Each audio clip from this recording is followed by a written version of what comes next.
बहुत समय पहले की बात है। गंगा नदी के किनारे एक पीपल का पेड़ था। पहाड़ों से उतरती गंगा अपने पूरे वेग से बह रही थी। अचानक पेड़ से दो पत्ते नदी में आकर गिर गए। एक पत्ता तिरछा गिरा और एक पत्ता सीधा गिरा। जो पत्ता तिरछा गिरा था वह जिद पर अड़ गया और कहने लगा कि आज चाहे जो हो जाए मैं इस नदी को रोक कर ही रहूंगा, चाहे मेरे प्राण ही क्यों न चले जाए, मैं इससे आगे नहीं बढ़ने दूंगा। वह पत्ता जोर जोर से चिल्लाने लगा कि रुक जा गंगा, मैं तुझे आगे नहीं जाने दूंगा। पर नदी तो बहती ही जा रही थी। नदी को तो पता ही नहीं था कि कोई पत्ता उसे रुकने का प्रयास कर रहा है। इधर पत्ते की जान पर बन आई थी, वो लगातार संघर्ष कर रहा था। वो पता नहीं जानता था कि बिना लड़े भी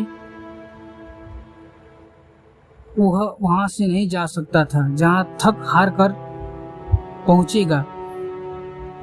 परंतु अब और तब के बीच का समय उसके लिए दुख और संताप का समय बन चुका था।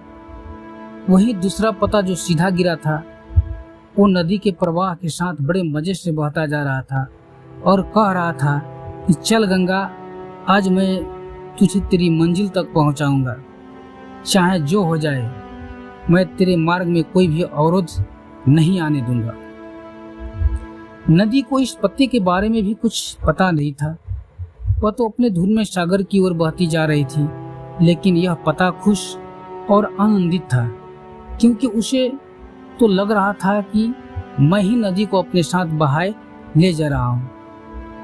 तिरछे पत्ते की सीधे पत्ते को भी यह नहीं पता था कि चाहे वो नदी का साथ दे रहा है या नदी उन्हें दे रही है, नदी तो वहीं पहुंचेगी जहां उसे जाना है। पर अब और तब के बीच का समय उसके लिए आनंद का समय बन चुका था। जो पत्ता नदी से लड़ रहा था उसकी जीत का कोई उपाय नहीं था और वो पता नदी के साथ बहता जा रहा था, उसकी हार का कोई उपाय नहीं था। दोस्तों, ये कहानी हमें सिखाती है कि जिस दिन हम लड़ना छोड़ देते हैं उस दिन से हम जीना शुरू कर देते हैं। अब लड़ना छोड़ देने का अर्थ यह नहीं है कि आप सपने ना देखें या उसके लिए मेहनत करना बंद कर दे, बल्कि लड़ना छोड़ देने का अर्थ यह है कि आप उन चीजों को बदलने की कोशिश ना करें जो आपके हाथ में नहीं है। यही खुश रहने का मूल मंत्र है।